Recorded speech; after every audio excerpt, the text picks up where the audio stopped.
This protocol can be used to measure the number of antigenic sites on cellular receptors of interest.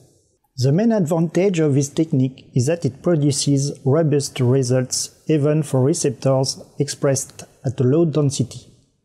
This method enables the evaluation of the reduction of CR1 erythrocyte expression in diseases such as Alzheimer's, systemic lupus erythematosus, AIDS, and malaria.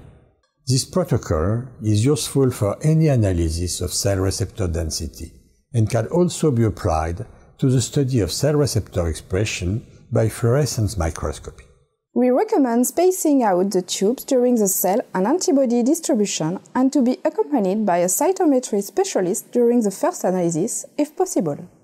Visual demonstration of the immunostaining intensity quantification by flow cytometry is critical for understanding how to properly set the analysis parameters.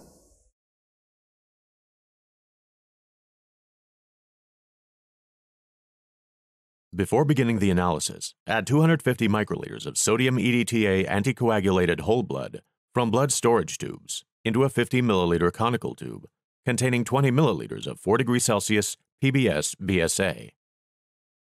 Mix the tube contents by gentle inversion and spin the cells by centrifugation.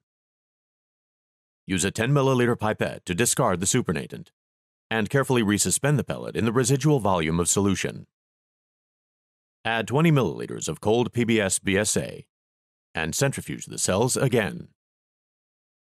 At the end of the centrifugation, place the tube in a rack placed on ice and transfer 8